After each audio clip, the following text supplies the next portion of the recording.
Oh, guys, good, you're here. I am so excited. Guess what? I hope this isn't about your podcast again. Why, did you finally listen to it?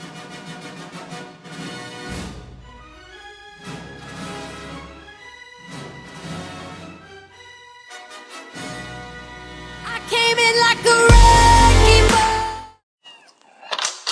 Oh, guys, good, you're here. I am so excited. Guess what? I hope this isn't about your podcast again. Why, did you finally listen to it? The Grooming Next Door is recorded in front of a live studio audience.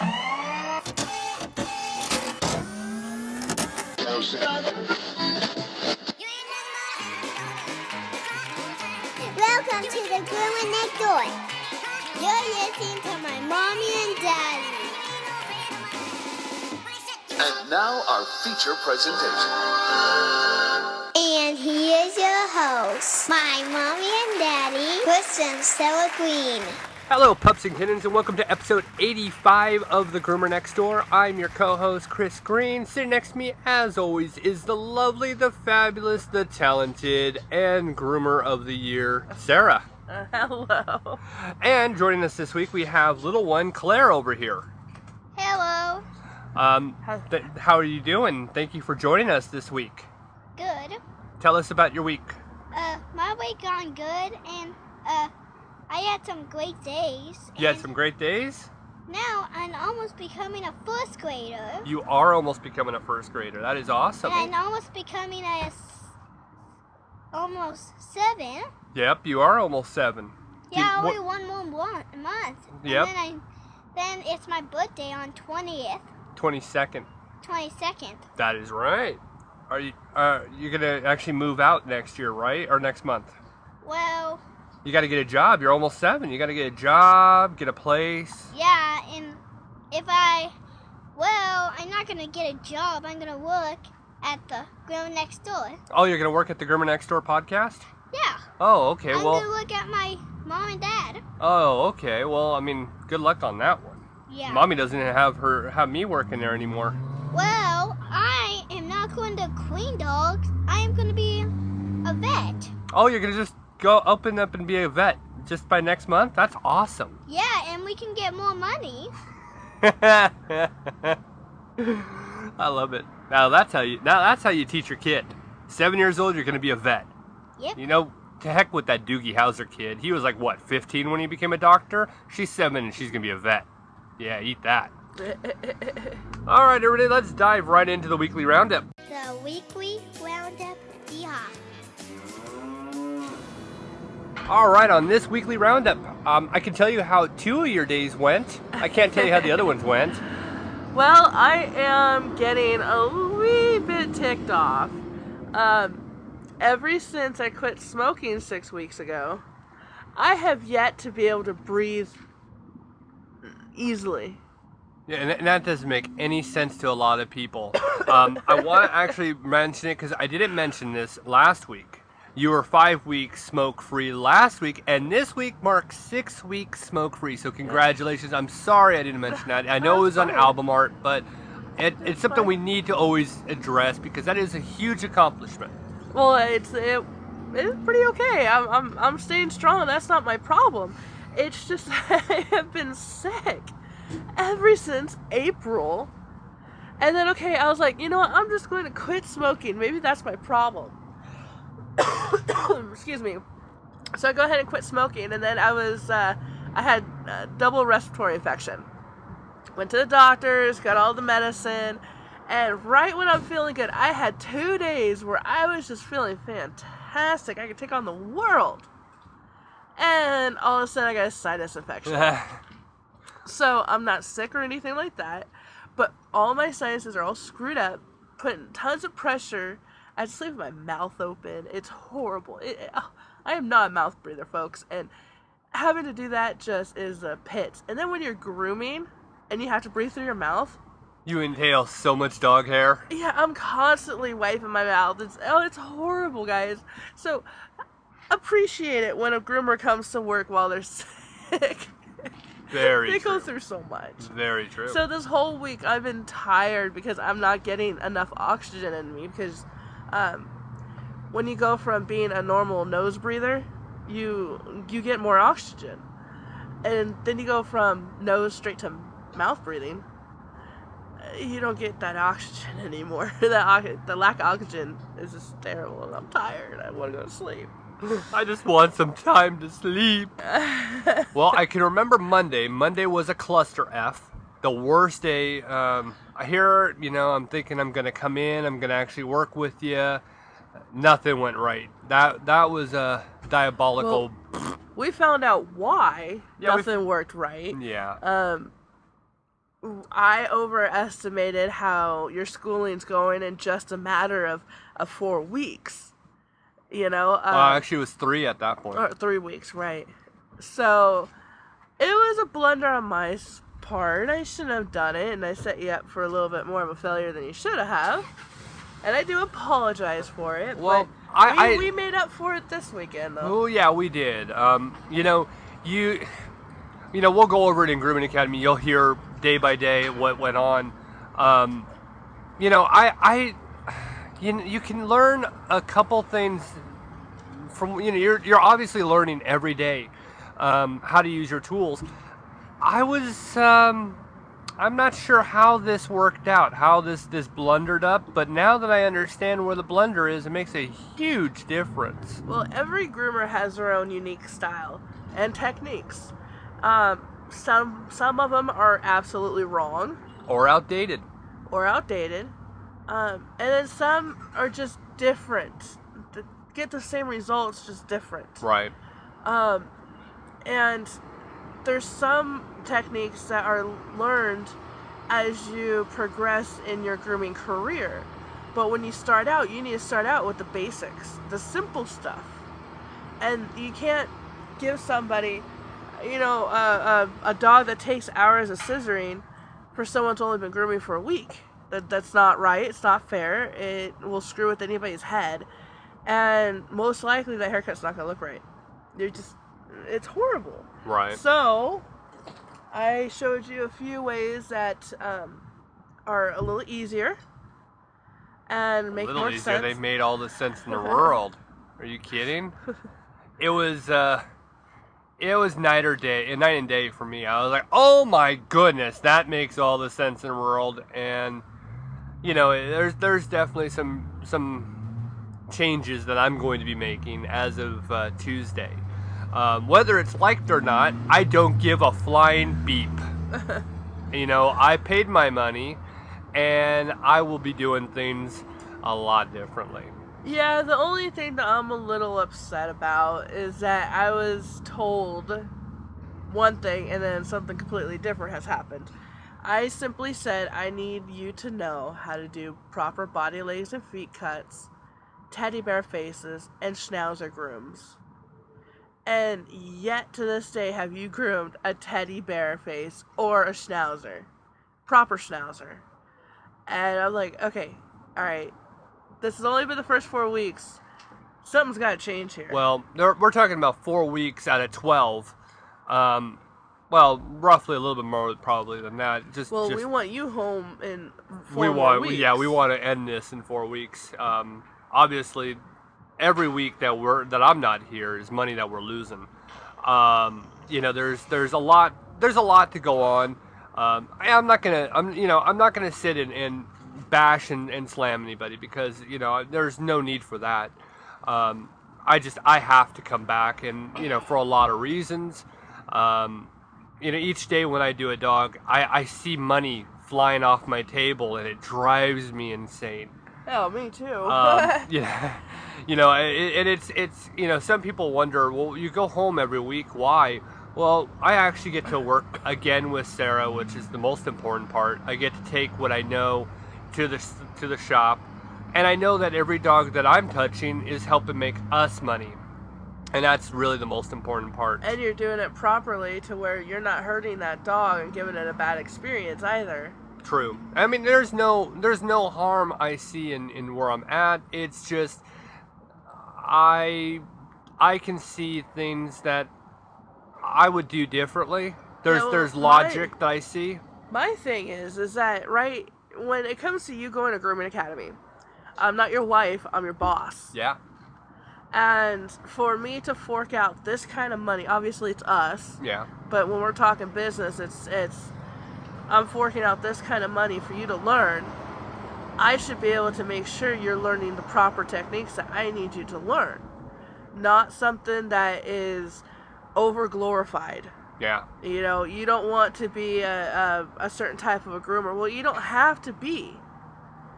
But you also don't have to foo-foo up your grooms just so you can tell I'm different. Yeah. You know, there's definitely some techniques that don't make sense. I'm very much I'm struggling with the it. technique that we learned yesterday when we got together, because we were grooming Saturdays, we've been so busy.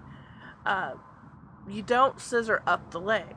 Hair grows from the top to the bottom. It grows down. Yeah. Just like with human hair. So you don't go scissoring upwards, you scissor down. You scissor down the leg, you scissor around the foot. They had you scissoring up the leg, up the foot.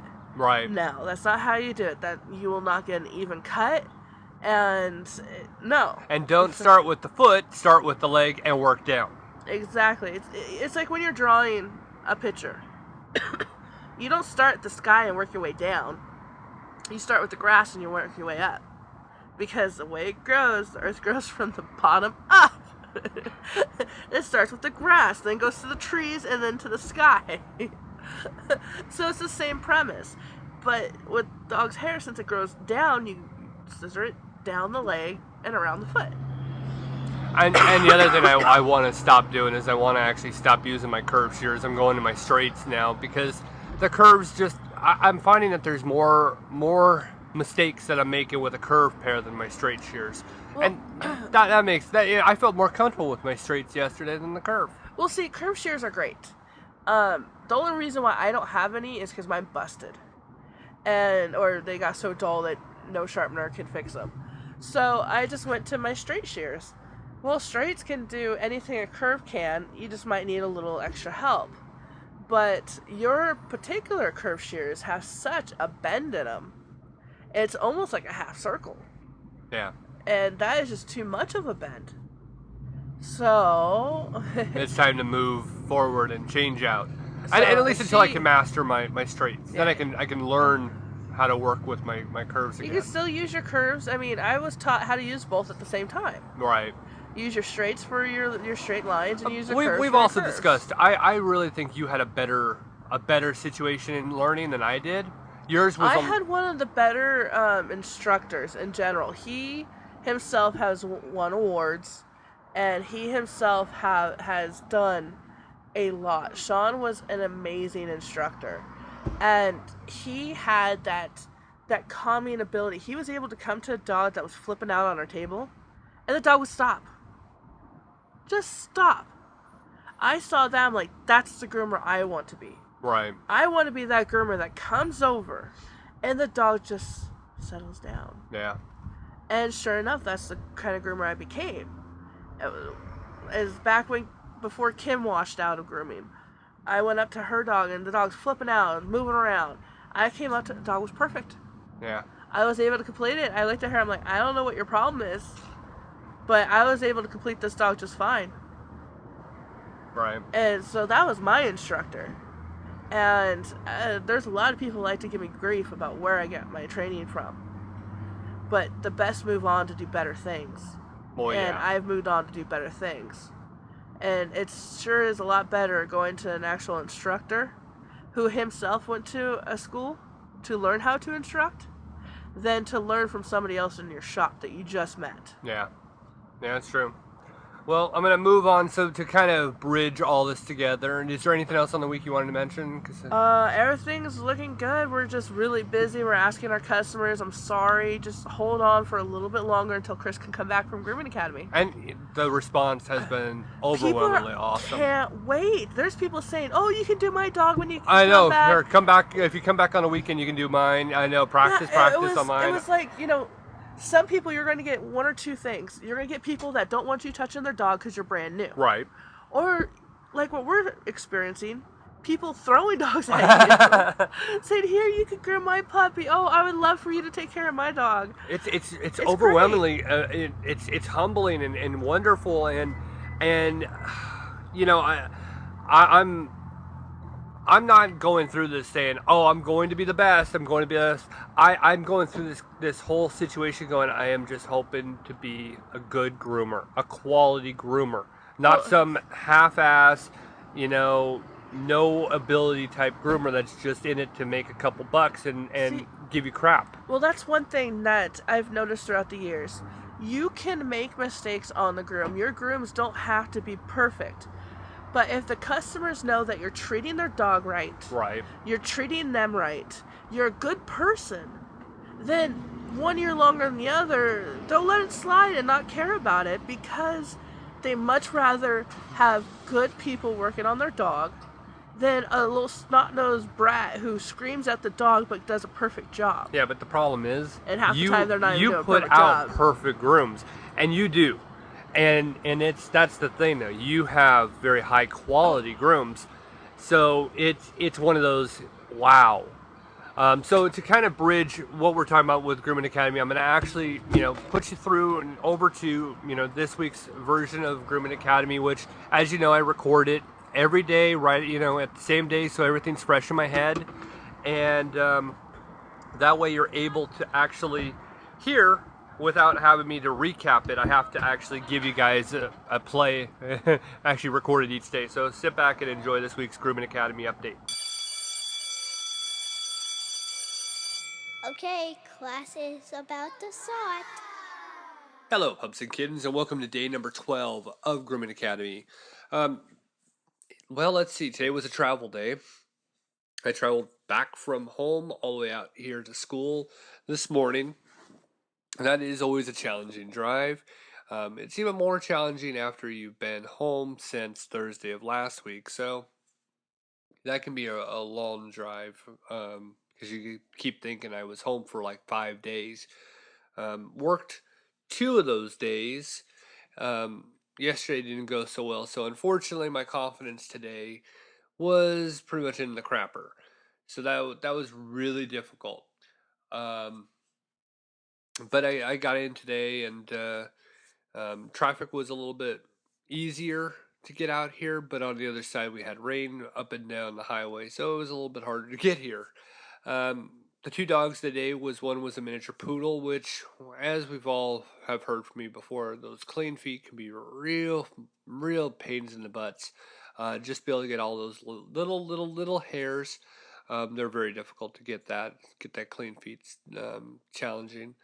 And then the other one was a puppy, and it was an actual schnauzer. The schnauzer never had been groomed before, so that was one problem. Did not like clippers to the head, and had to kind of draw on the lines for the skirt, and that's again tricky as it can be. But made it through the day, all is well. Hopefully, I can get my confidence back. That kind of took a little bit of that backseat, but from working back at the shop, but all's good. I should be okay, back on track, hopefully by the end of the week.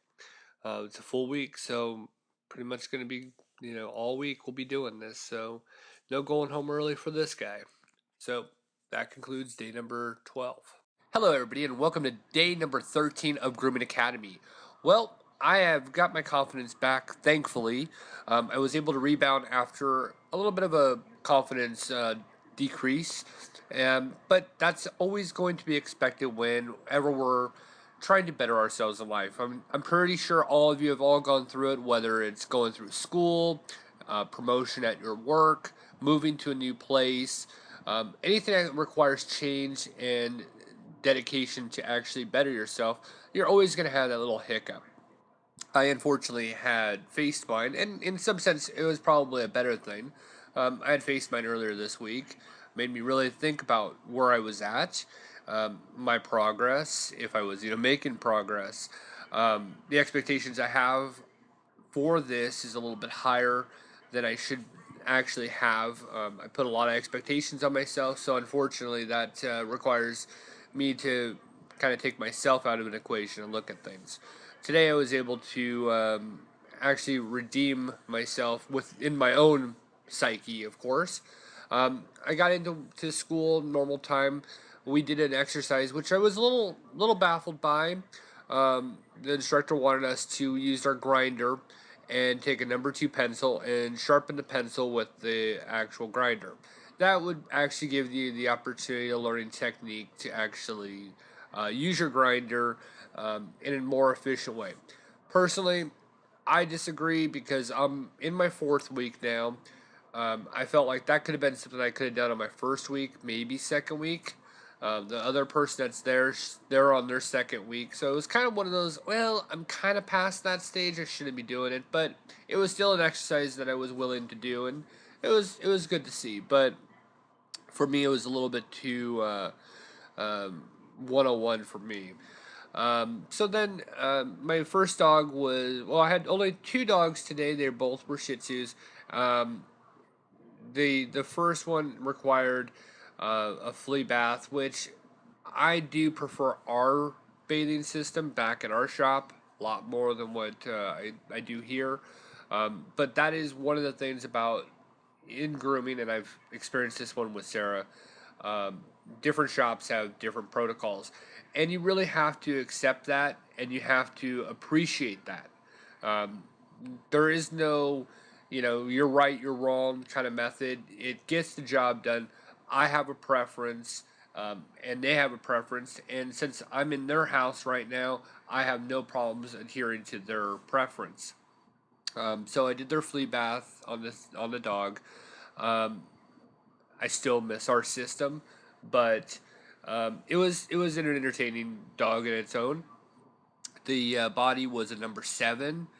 You drop on the 7 on the legs. What you do on the back legs is you come down and you blend off at the hock, and on the front legs you just kind of blend down a little bit at the top, and then the rest of it's all done by scissoring.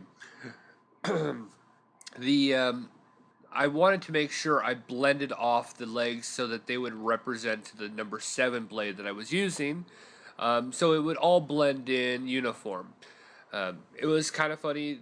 My instructor said she normally actually leaves more on the leg than I did, and she thought that it was a little bit too short. But at the end of the day, we're all only going to worry about what our customer says. So that's where my redemption came in. The owner of the dog came in after I was done with the dog, and I'm starting to work on heads now. So that's, rounding off a head, making sure you actually trim up the face and everything. I'm starting to get into that stage now, and that's very tricky because you can screw up on a body, but the head is going to be the main focal point that everything's going to come out of. So that's definitely where I'm looking at right now.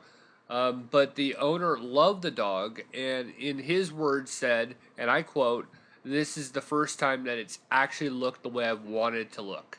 So that's a huge redemption for me. I unfortunately was on lunch when the actual owner came in, so I missed that, unfortunately. But I definitely was given the kudos from my instructor, and now they've taken the instructions that I did on this dog the way I did it, and I wasn't trying to do things on my own. I wasn't trying to go rogue. I was just trying to make the dog look efficient. But that has now been noted so that for future grooms, the owner will actually get the dog the way they want it. So huge win for me on that one. Same, almost same premise, except it wasn't a flea bath. I actually didn't have to give the bath to the other Shih Tzu. Pretty much the same premise on the dog, except this one wasn't a number 7, it was number 5. And with the number 5, you want to leave a little bit more on the legs because you want to make sure you're blending off to the actual blade that you are. You don't want to have blotches, you don't want to have overgrowth, unless you're going for the Asian infusion, and then in that case, it's a whole different ball game, and we can go into that a whole different time. The other part that became a little bit more challenging with this dog was it had a home groom, and the home groom was very blotchy. So you had a lot of pieces that were missing of fur, so you can't just glue hair into places that aren't there. So just the trickiness of trying to get that to work itself out was the challenge. So that concludes day number 13. I'm very proud of how this is working out. I'm feeling like I actually was able to get a win today, and that is the most important of all of it, is to try to get the wins and get the confidence so that I can go back to my real shop and do quality work. Thank you all for joining me on day number 13. Hello, Pups and Kittens, and welcome to day number 14 of Grooming Academy. All right, so let's dive right into this day. Got to the actual shop itself at 7:30, like I do every day. Shop opens up at 7 o'clock, and we had no dogs. Now, it wasn't because I don't think it was because of the weather. Lately, it's been really raining a lot. I know my friends over on the West Coast, it's dry as the desert out there, and we're pretty much underwater. So that is a real challenge for us. Is we have a lot of rain, and it is flash flood warnings are all over. So that may have caused a little bit of the deal. Now, a couple things that happened today that I would not do in my current practice, going back to our normal shop, not because they're not the right way. I want to make it clear, every shop has its own proper procedures that they like to take. Now, these are not actual safety. This is just a matter of booking. This one is a booking issue. The owner has 5 poodles, miniature poodles, and I personally would never book that many, spots and take that kind of risk. Reason being, if there was any kind of circumstance that had to have the owner actually cancel the appointment, again, we have really bad weather. That's one. Car could have broke down. There could have been some kind of emergency. There's a lot of different things that actually could come up, and 5 spots for one owner is too dangerous. I don't believe that as a groomer you really should do that. It's just too risky. You're putting all your chips on one color, and you're just hoping that it lands. It worked out for them today. I would never do something like that. I've seen it happen. Remember, folks, I've actually been doing this for a little bit now. So I have had experience seeing, up to 3 dogs. I feel like 3 dogs is even too much for one owner. 2 dogs, okay. 3 dogs is just too much, because you're literally going to walk away with the possibility of having a complete open morning up into your afternoon and then scramble to find dogs. So it's a real risk. If you're a young groomer out there and you're thinking, well, it's money, I'm just going to give you from an opinion point. I've seen it go wrong, so that's why I say I don't like it. But I am not criticizing this place at all. Please don't think that this is a criticism that I'm thinking that they're doing things wrong. It's just I will not do that in my practice. Things worked out. We had oodles and oodles of poodles. Pretty much, I had 2 poodles come through from my side. I pretty much shaved them down. It was number 5, which was not getting through the coat, so I had to do a 5 skip. A lot of groomers that I know of don't like 5 skips. I've had absolutely no problem with it, but I am not a big fan of actually prepping a dog, doing a prep shave like that, unless necessary. If the dog is matted, then yes. To save time on wash and drying, I am not a big fan of it. For one, I just think that it's just a little bit more wear and tear on your clipper, and I'm not a big fan of that. And it's putting the dog through a little bit more than it needs to. Again, it's a personal preference. It's not a right or wrong preference at all. So that was my start. And doing clean feet, which, it's not it's a definite wonderful technique, and I'm not criticizing that either. Clean feet is definitely a wonderful technique on a poodle. So it was just that was the start of my day. We were able to actually get the poodles done. I got my one done. The 2 that I had done parts of, and then gave a dried one. Then in the afternoon after lunch, I had one more dog, and it was pretty much matted to the bone. Again, another skip tooth was needed. It was started with a 7 skip. Then that really actually brought the dog down to a very minimum amount of fur, blended off on the legs, and then scissored the legs what I could to kind of blend everything together. But the lesson of the day is, and we say this all the time, you gotta brush your dogs. A lot of the dogs were matted. The last dog was terribly matted, and it's just one of those sad moments. It doesn't take a great deal of time for you to actually pick up a slicker brush and just brush the dog. What I saw with the last one was just, no concept of actually brushing your dog. You let it go outside, it goes to the bathroom, it's got rain all over it, comes in the house, dries, humidity, and it just kind of mats together as it's laying there. So if there's anything to take out of the day, it's brush your dog. Because then they end up going through a great deal in the groomer. And if you don't take it to the groomer, it's just going to have mats, and those mats can cause terrible, terrible consequences. Say it all the time. So that concludes day number 14. I hope that everybody is learning a little bit from what I'm going through. Again, as I say all the time, thank you to a lot of you who have actually been so supportive during this. I had my little low moment, and you've all kind of stepped up and been really cool and give me so much confidence, and it really has helped. So, on to day number 15 when tomorrow concludes. Hello, pups and kittens, and welcome to day number 15 of Grooming Academy. Well, this is the Friday for us, so I am actually, if you can tell, I am actually driving back home from school right as I speak. Able to put the microphone on and be able to record at the same time, which is kind of entertaining at its own self. So let's see. Let's start off with the day. The day was it was actually good. I want to be home. I want to actually be back with my family. Of course, I know a lot of you can probably relate to that. Always the struggle on the day that you're going to take off and go back home can always be a little challenging because you're itching to get back into the car to drive home. But, it takes, you got to still get through your day. I started with a kitten, actually, a little Siamese kitten, really badly matted. So I was brushing out the cat itself, getting all the mats out, which there was quite a few. And then after that, I gave it a bath. It's owned by the instructor, and she likes to use iodine. I don't know much about this. I've never actually heard of this one before, so it was new to me. But I bathed it in iodine, and she liked how it looked, so that's always a good thing when your instructor gives you one of her own personal vehicles. Sorry, guys. Personal pets of her own to work on. So that was entertaining. Then we had, there was something else and I can't remember what it was.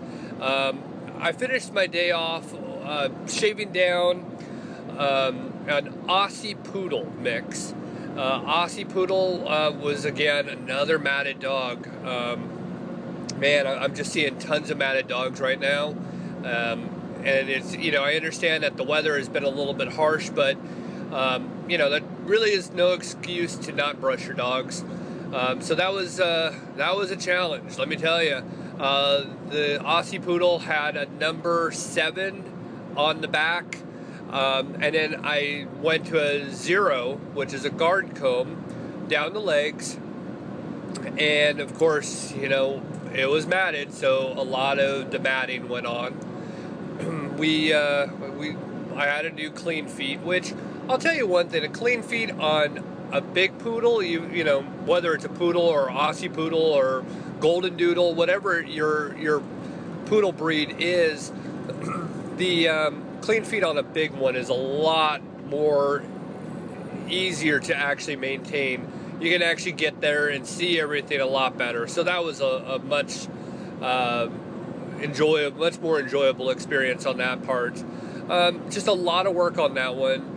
And once that was over, I got in the car, and now, like I said, I'm pushing back, heading home. So that concludes the 4th week of Grooming Academy. I can't believe we already have 4 down. I am definitely itching to get back permanently and stop living abroad from my family. I'm pretty sure, like I said, a lot of you guys probably have faced these adversities before. It is challenging. So I hope you guys are enjoying the podcast and look forward to starting week number 5 next week. So that kind of bridges it all together of what I went through this week. As you can tell, I had some highs, I had some lows.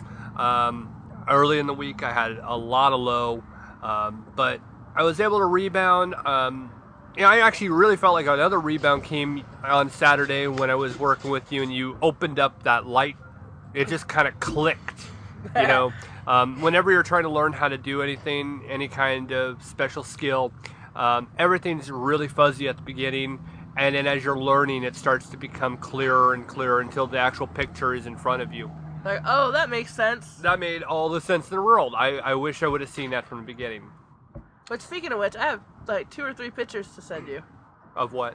Of those pads, of what the pads should look like. Yeah. And what the sanitary should look like. And again, you have your volume up on your phone. You do this every week. So that was our week. You know, it was busy. It seems like I'm traveling 200 miles per week, go back and forth. I'm away from you guys, you know, for 4 days. And I come home and I'm so grateful to be home, and no sooner am I just happy I'm back home and I'm back in the car on my way back out there, and it's And whose fault's that?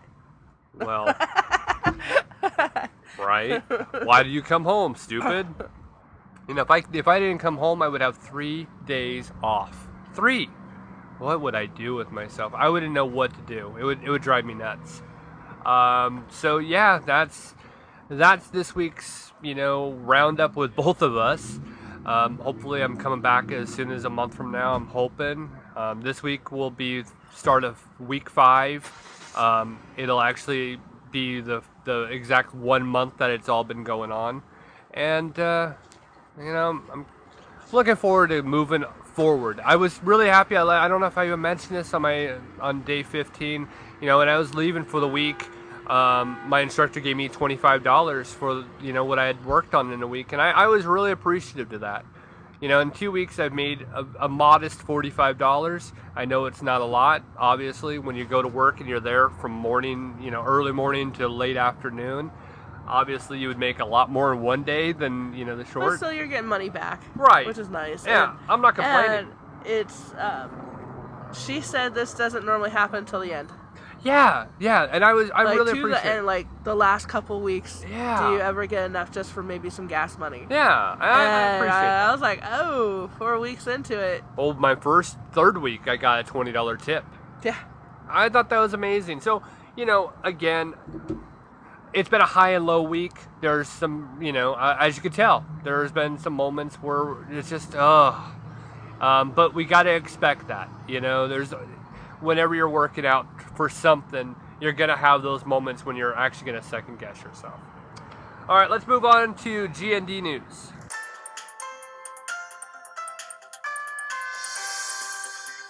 Okay, this week on GND news, I know, it's just... Take 4. Take 4, yes. This week, we have 2 clips that are very important for us to talk about. One, actually, re-topics on something we had talked about in a previous podcast, and that's definitely something we will have debate on. But the one that does not have a clip that I'm going to actually talk about really frustrated me immensely. On July 2nd of this year, at Little Rascals Doggy Daycare, which is a grooming and overnight boarding facility in Maryland, there was Kesha, which is a Chihuahua. The owner believes that the dog was left unattended while being bathed, which there's your first sign of why would you do this? You never leave a dog unattended. Was it confirmed that it was, or did the owner just have a suspicion? I have suspicion right now. It says Lacey's unsure whether she will seek legal action. The groomer salon has declined to comment.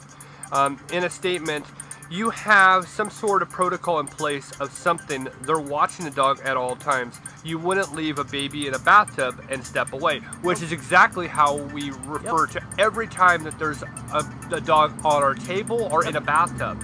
Yep.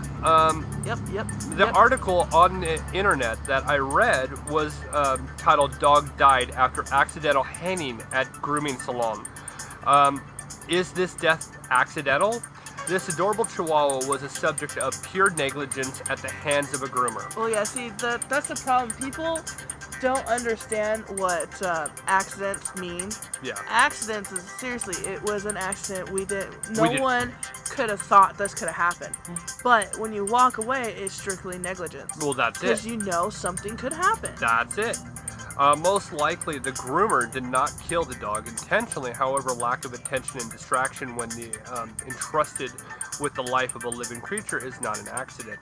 There's just such a question I'm having to all of it. The part that makes me absolutely infuriated, this pup died. It was useless. Yeah. It didn't need to happen. It was absolutely pointless that this did happen. It wasn't like there was a fire and they left. Right. Probably picked up a phone or went to talk to a customer. Or went to go grab something, their iPhone, to listen to music while they're washing or something like that. Which I have earphones when I'm washing a dog, and they're always on me. I don't leave the dog. Yeah, if the worst case scenario, you take a towel, you wrap them up, even though they're sudsy, take them with you. Or put them in a kennel. Grab your iPad, grab your phone, come back, put the dog in, and continue. Right. There's no harm in that. No, but leaving a dog unattended is the most ridiculous thing you could do. It just like when humans were hung to death. What's that? Is that the right way to say it? Or hang to death? Hung to death? Yeah, past tense. Okay. It wasn't quick. It was long. It was agonizing. And it took a while for that to finish. Well, it depends, though.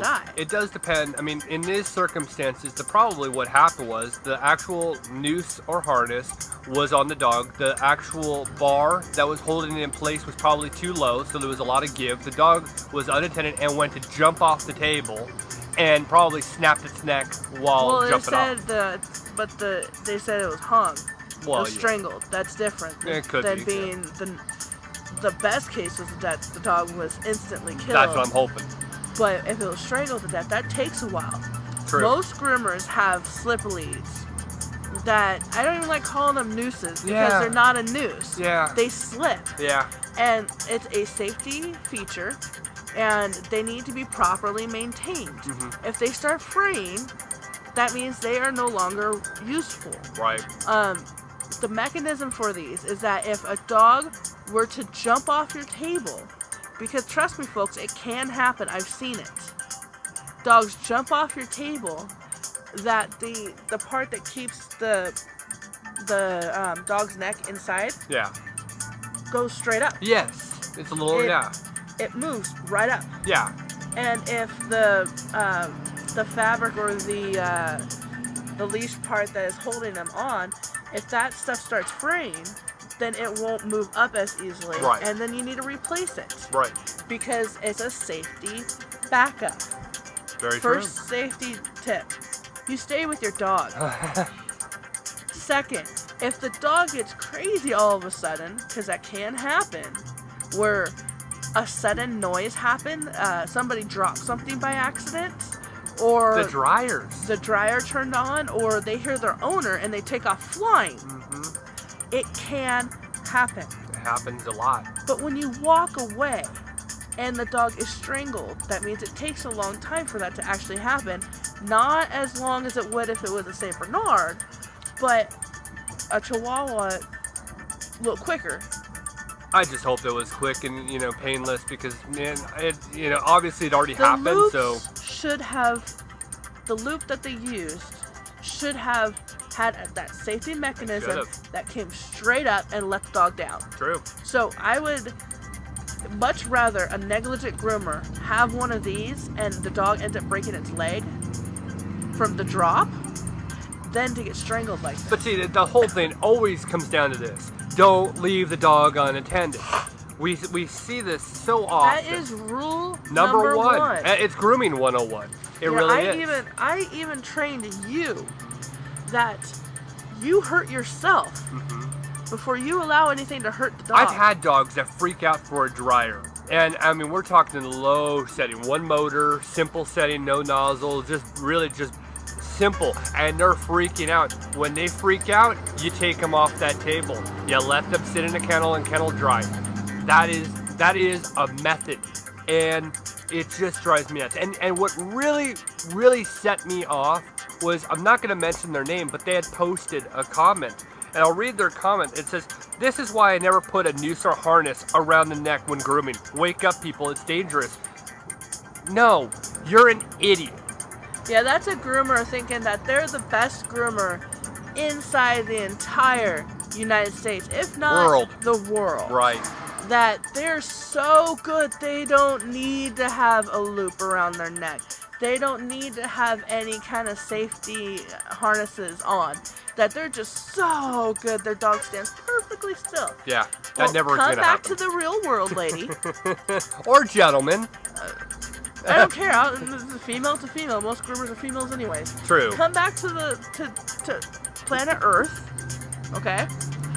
And realize, obviously, if you don't do dogs that squirm, you're not a good groomer, because the only dogs you can do sit still, then your skills aren't there to do all the crazies out there. That's my problem with here in Rolla, is that we're the only salon that does extremely large dogs. Yeah. And biting dogs. Yeah, it's because dogs. Nobody else wants to do them. And nobody can do them properly without hurting each other. True. You know, them getting hurt or the dog getting hurt. It really irked me. I mean, I wrote a comment on it. Things like that make me mad, because you know what? You learned how to groom off of the back of a box of cereal. That's how you learned how to groom. And those are the groomers that this whole podcast is predicated from, is the idiots. Right. I can't stand it. You never took the time to learn how to be a proper groomer, an adequate groomer. Now you're just this "I'm so wonderful" kind of groomer, and you can't do crap. You're probably an aggressive groomer, you probably are a shady groomer, and you probably overcharge because you think that your work is so much more valuable. I hate it when people think that their poo don't stink. Oh my gosh. That they're... No, they sell it in a little baggie. Yeah, groomer poo, $50 because it came... Smells like roses. Right? Oh my gosh. Yeah, so it's quite annoying when you get people commenting like that. But unfortunately, those kind of groomers are everywhere. We have some here in Rolla. Yep. That we have to deal with. That proclaim themselves to be the best dog groomer in all of Missouri. I think I heard that they actually founded America. They actually discovered it too. Yeah, I think so. And then they got in their time machine and came back to this time because they rather live in this day and age than that.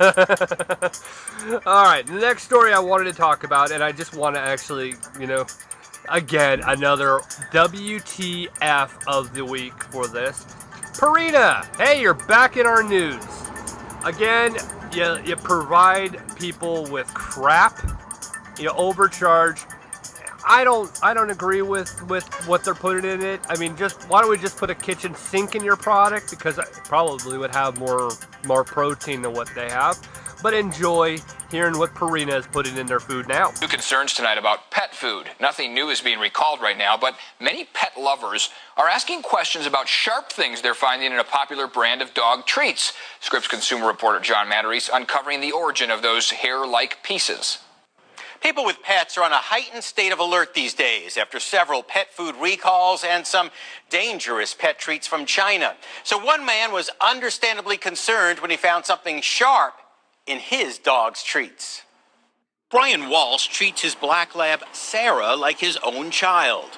Sarah, come here. So he got concerned when feeding her some treats and finding something sharp sticking out of one. They have what looks like little paintbrush bristles in them. The treats were Pedigree's marrow bone. Brian then found the fibers poking out of several other samples. I actually got pricked by one. So Brian checked Google and found other people worried too. I looked online and saw that other people were having the same thing where they were noticing these. At blogs like Dog Food Advisor, buyers describe the fibers as being like a toothbrush, a piece of fishing line, or a fish bone. You know, whatever that is, it's rather sharp. So what is it? We contacted Mars Pet Care, which makes Pedigree, and a spokeswoman explained that it is pig fur. She says it is safe for dogs to eat, is digestible, and meets all government standards. To be sure, we took a treat to a local vet's office. Dr. Jordan Albrecht analyzed the fiber under a microscope. Does that look like it could be a hair to you? I think it could be, for sure. She said it was not plastic, but rather some type of animal fur. I think it could be consistent with a pig hair or something of that nature. So this latest pet treat scare appears to be nothing to be worried about. Still, Brian Walsh says he's going to cut back on how many marrowbone treats Sarah gets to eat. Good girl. If you have these Pedigree treats, the company insists they're safe to continue feeding your dog. Good information in case you notice something strange, so you don't waste your money. I'm John Mattery, 7 News. All right, now you can pretty much divvy this up to anything you want. Now you made a good point. Sarah made a great point on the ears, the Pig ears. Pig ears. They actually have pig fur, the hair from the pig, on it. But right there, that's, you know, yeah, okay, I can see where that's on the actual ear as a actual treat to give your dog. Or like a hide that has been dried out. Yeah. You know, because that's a good dog treat too.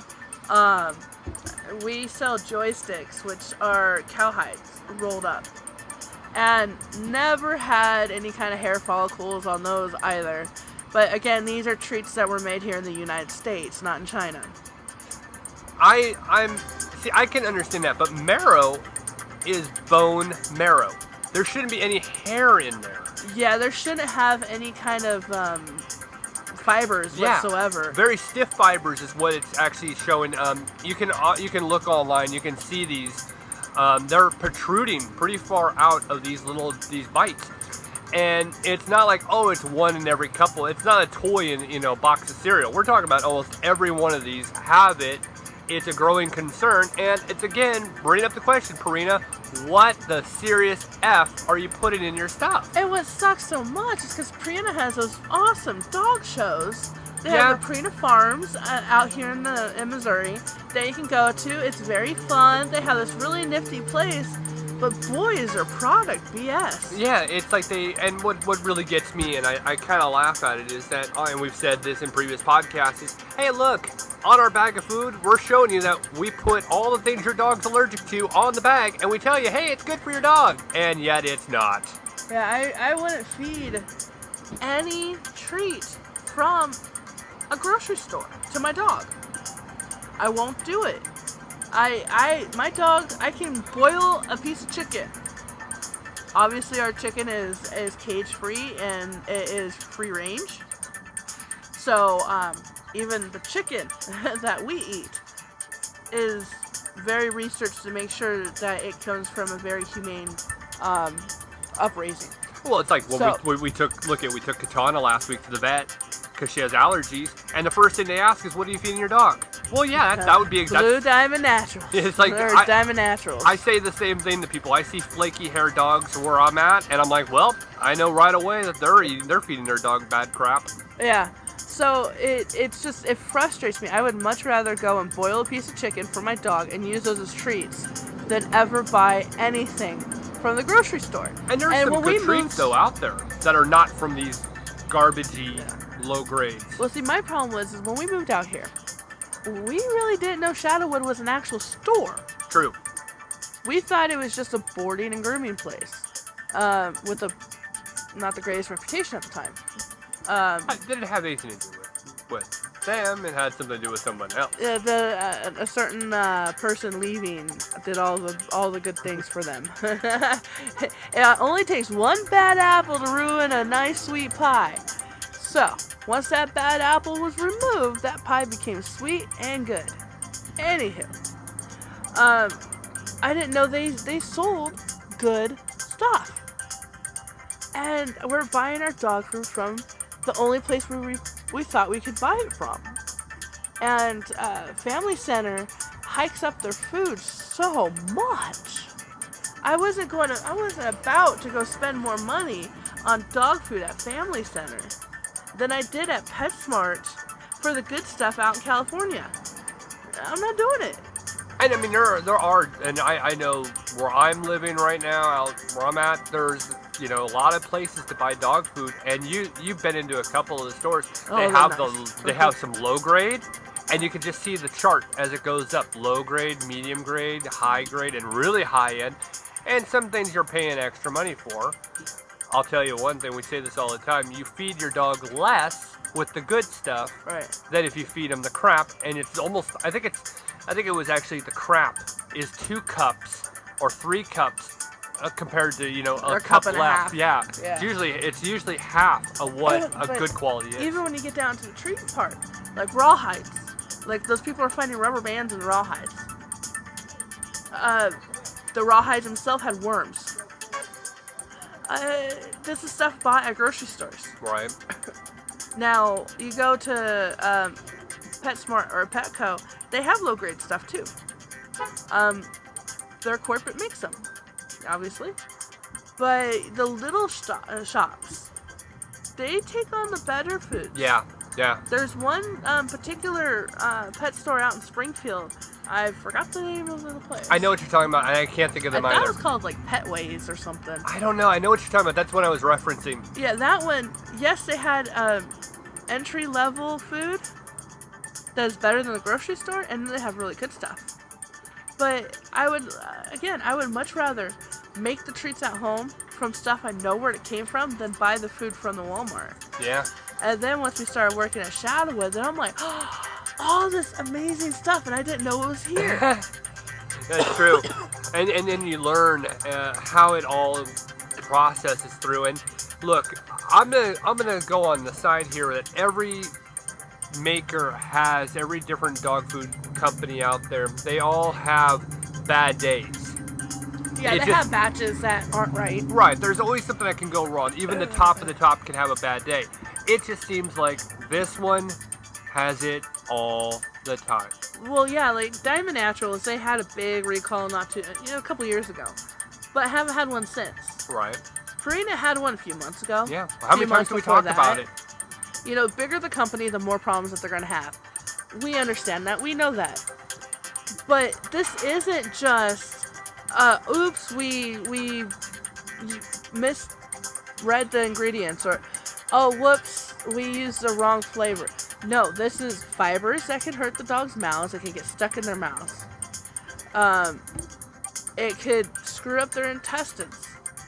And stuff like that. Well, it could scratch their esophagus. It's a stiff fiber that goes down. If it goes down the wrong way, and it, you know, let's just say their throat's dry for whatever reason, and it's sharp. I mean, in the article, the guy says he poked his finger and it hurt. That is a problem.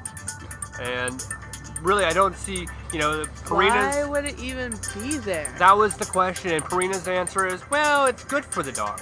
How is hair good for you? Well, the thing, I don't necessarily say it's good for them, but I don't think it's damaging, because we used to sell pig ears. We stopped selling them because they're actually more fatty and not as healthy for the dog versus the other treats we had.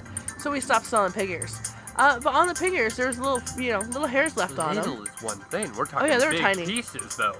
That's why those aren't pig. That isn't pig hair. Probably not. It's something else. Something else contaminated it. Since they don't want to do anything to find out the source of this fiber is, whether it could be horse hair, it could be some other type of animal hair that we don't condone using here in the U.S., that China would use, under the direction of Purina. They need to do the test on those hairs. Well, they did a test in this, and they don't have it in the article.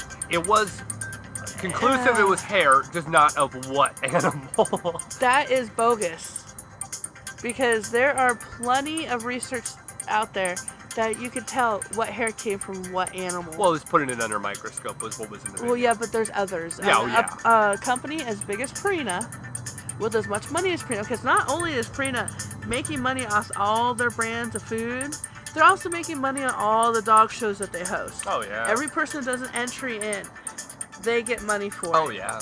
So they have plenty of money to send it to a high-tech lab But at some Purina wasn't college. doing this investigation. It was someone. It was outside.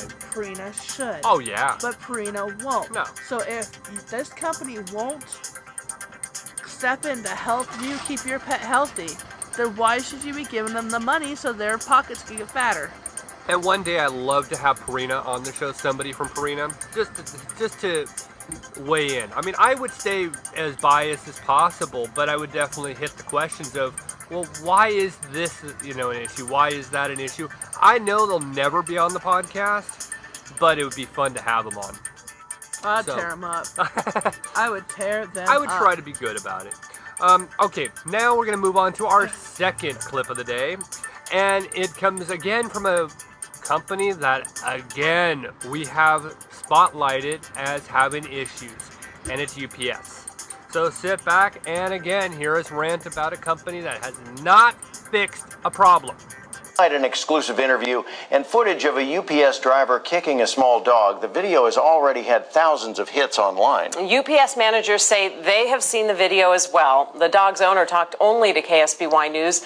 Lily Tan is in our San Luis Obispo studio with tonight's top story. What led up to this altercation, Lily? Well, Jeanette, it's unclear. The dog's owner says he's never met or interacted with the driver before. After it happened, he contacted the police and UPS and an attorney. He's telling us his story because he thinks more needs to be done. It's a quick kick to the chest. A little white dog rolls to the ground and runs away. Man, the guy just came out of nowhere like a tornado. Honestly, I thought he'd killed the dog. When I saw him spin around like that and scream, I thought, oh man, that's it. The surveillance video at a senior living facility shows what happens next. The pet's owner, Tim Paulson, running up. He didn't say a word. I wasn't prepared for it, or he just clobbered me twice. Not once, but twice. It appears as though Paulson's fist is clenched. I had my thumb out, and I didn't think about it.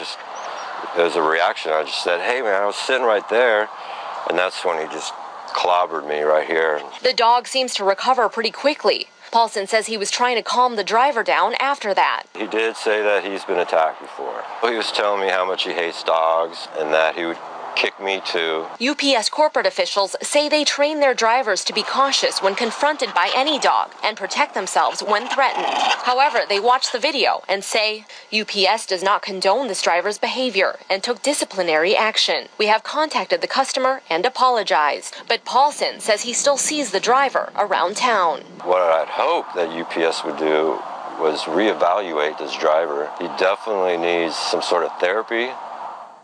Now, Paulson says he does not want the driver fired. He says he wants people to be aware that this can happen to other pets, too. When we asked our viewers on social media what they thought, opinions varied. Now, Keith F. says it looks bad, but UPS stopped and the dog kept charging. The little dogs are always the worst, too.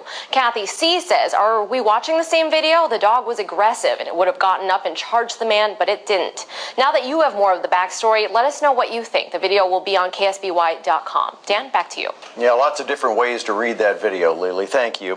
Tascadero police say Paulson filed battery charges against the driver, and officers are still investigating, and when they're finished, they will forward the case to the district attorney's office for review.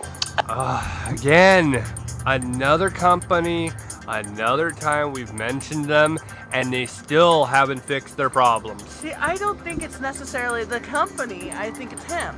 Well, again, though, go back to, I don't remember what episode it was that we had the same issue. It was always about training. We talked about this specific thing. They worry about a lot of different things, which is great. They have a great facility to train their staff, their drivers, their deliveries. They have a method. They have yet to work out a method for dogs. And I saw the video. It was a little yippy dog running up to him. It wasn't going to bite him. It was so small, it would have bit his boot. It wouldn't have gone any further. And if it would have bit him, I can understand, trying to, get away from, at whatever, he has to do without harming the dog. The dog wasn't going to lunge on him and jump and attack him. It wasn't like it was a Rottweiler or an Akita or Pit or Adobe. it was a small, I'm almost thinking it was like a Pomeranian. It was small. I mean, honestly, you know, and then, you know, what was funny is the guy who came that you heard in the interview, you know, he's not a young guy. Kind of a surfer, hippie type guy with white gray hair. And, you know, you can tell in the voice, you can tell what he was like. You know, he came up, well, aggressively, but the guy just kicked the dog. Yeah. And, you know, this guy immediately pushes him, like a good solid push. So this guy was already agitated. He had that physicality to him. Yeah. And it was not that flight or flight type mentality. It was fight, straight fight. That right there, that was where I drew the line. I'm like, okay, this guy has real problems. He's got anger issues that are right there. I could tell right off the bat. This guy has anger issues. It's again, I'm putting it on UPS. Why are you not training your drivers better? See, and once again, it goes back to that comment that I made. You know, it takes one bad apple to spoil the pie. And you and pies. Are you wishing for pie tonight? I want apple pie. Ah, I really do. okay. Well, we'll Dutch stop apple. it. We'll get some apple pie before we go home. Okay. Anyway, Dutch apple. Okay, so the biggest thing here is that we gotta look at if it was his first offense. I don't care if it's his first offense. I mean, I don't say fire the guy. I say if it happened before, then yes, fire the hell out of him. Well, okay. I see where you're going with this. You know, one strike. You know, you got one time. After it happens again, you're fired. You know, because there's been times where Roxy has come up and jumped on me when I was. Look what Roxy did to me last night. I was not expecting it. She comes and jumps on me, and I push her. She startled me. I wasn't expecting her, the 70-pound dog, to jump on me. And I felt bad. I went down to my knees and I held on to her. I'm sorry, baby. I'm so sorry. Oh, okay. But here, I'm sorry. I don't mean to interrupt you. This guy had a dolly next to him. He had a dolly as he was walking, and dolly is facing forward. Dog's coming towards him. He could have put the dolly in between himself and the dog without any kind of issue. That's the first thing. He could have used the dolly as a shield. He didn't. And don't. I'm sorry. I am not going to give any opportunity for anybody to say, well, no. Straight up. He went for aggressive nature first, not defense. If somebody's going to come at me and throw a punch at me, the first thing I'm going to do is I'm going to use defense before I actually respond back. Well, same thing with a dog. One of the things that I don't understand is that when I worked for the big box pet store, when I first started grooming, I was forced to carry this specific insurance. It's called AD&D, and it stands for accidental death or dismemberment. Because if a dog bites my finger, I'm not, I don't sue the store, I collect insurance. And they should have the same thing. They should have AD&D insurance. They should have something that will protect them against bites. And it's like, okay, you get bit, you go after the homeowner.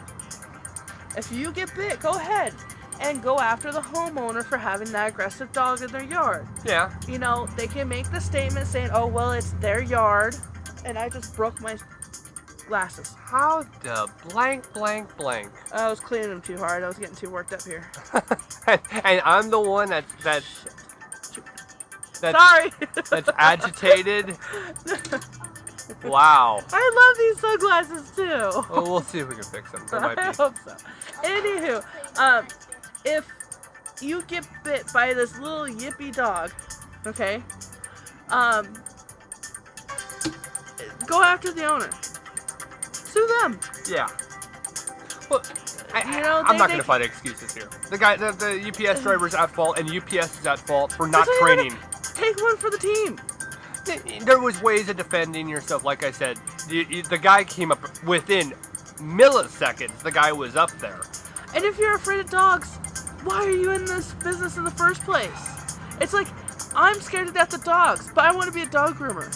Well, it's like a mailman who says the same thing. I'm afraid of dogs, but I'm a mailman. Well, you're the natural enemy to a dog. You're invading their property. You're invading their space. They're doing only what's natural. So if you're scared of them, find another place to work, or don't get into that at all. Now, don't give me this sob story about how this is the only place that would hire me. No, I'm gonna give one thing on the driver's side, and it is for defense. That is the person should not have had the dog off leash. The dog's off leash with improper training or no training whatsoever. That dog should not be wandering around aimlessly. It's a senior villa which has traffic going in and out. This dog should not have been off leash. Yeah, so, see, and that's the problem too. You have irresponsible dog owners. That's it. That is just as much to blame as the actual person who kicked them. Well, I'm gonna use this, and that is, and I'll close out with this, and I want your close as well on it. But I still, and I said it the last time we had UPS having an incident, they need to do a better job training their drivers. You can train till you're blue in the face, doesn't mean people are going to use them. But at least do it. They do it. They do have the training. I don't think they have the training. They train. So we're it's whether or not the people want to use it. It's the same thing with dog groomers. You can teach this person how to properly handle a dog, and then they walk away from the top, and the dog hangs himself. Or they say they don't use the noose or harness. Yeah, or you train them not to shave mats out, or not to cut mats out, and then all of a sudden the dog's missing an ear, like our dog that we had the other day. Well, hey, I heard a story of a groomer that actually cut an eyelid and decided to glue. I don't know this groomer. I just heard of it. It's out in Springfield. They glued the eye with super glue, and now the dog's going to lose its eye. So, again, that's serious what? Like the dog that you groomed not too long ago. I think it was Monday or something. It was Monday. Half its ear was missing, and it was done in another state, so it's nowhere here in Missouri. But they thought they were cutting a mat out. Yeah. And that was the entire ear. How do you not feel the leather? I don't know. That's my question. It's like you get halfway through, even when you start, you can feel the difference between hair and flesh. Yeah, and they sliced it straight across. Yeah, they Van Gogh. Yep. Jeez. So you can train. I learned I learned how to groom on the back of a tricks box. All right. Well, that concludes G&D news for the week. Okay, now on to our main topic of the week. Now, I can be a real hard A when I want to be, and I can be really appreciative to different people who are out there doing amazing things. This week was one of those situations. There's a foundation called Warrior Dog Foundation. An amazing individual, absolute superhero who has done more for our country than many people out there. I'm going to explain to you what Warrior Dog Foundation is, and then I'm going to explain a little bit more, and we'll go on. So, the Warrior Dog Foundation was established by Mike Ritlin. He fought as a Navy SEAL in Operation Iraqi Freedom and other deployments, that kind of says we can't discuss what they were because they never happened, and that's amazing. That right there is like, oh my gosh, you're a real life superhero. He is also the founder of Trico's International. It's a company that provides private protection dogs to companies and high net worth individuals. He created Warrior Dog Foundation with the sole purpose of giving back to the Navy SEAL and Special Operations community. Warrior Dog Foundation is dedicated to serving the Special Operations community, families, and Special Operation Forces, which is SOF for short or abbreviated. Working canine military dogs. The canines employed with these forces are the top tier in working dog world. They are expected to work in the most extreme environments and situations, which I mean, I'm already out. I couldn't even do it, which is amazing that a dog is more valuable than I am. And they're faced with conditions that most human beings cannot survive, which I just said, I'm already out. These are the environments in which these elite dogs operate in. The canine units are vital in I can't even talk anymore. Ensuring, I was saying ensuing, but ensuring the success of every mission and operation in all conditions. Warrior Dog Foundation helped to transform dogs from operational environments into a state-of-the-art kennel facility. They strive to educate the public on the importance of canines in combat environment and showcase the level of sacrifice the dogs give in support to the troops. They take care of each individual with dignity, grace, including both mental and physical rehabilitation for the rest of their lives. In the future, they hope to establish a scholarship fund for families of handlers who are wounded or killed. They plan to build a living memorial and a museum for these SOF canines to showcase their talents and awards received in combat operations and support the nation's military. Alone, that is just one of the best situations I've ever heard of, best foundations I've heard of. You know, last week we talked about, elite dogs that are actually serving overseas, the handlers and these bomb sniffing dogs. This guy actually can help train these dogs. And a lot of the dogs that I actually saw in another article, they're retired from the military. They can no longer serve, and they will work in the law enforcement age because they can work in drug sniffing. They can be like chaos. They are just remarkable dogs. They can do more than most humans do in their life. They do it in 1 year, and that always gets me. But this individual, he actually does such a great job, and the reason why I wanted to highlight him is he actually wrote a book. It's called Team Dog. I'm going to play you an excerpt from the actual book itself, and then we will discuss.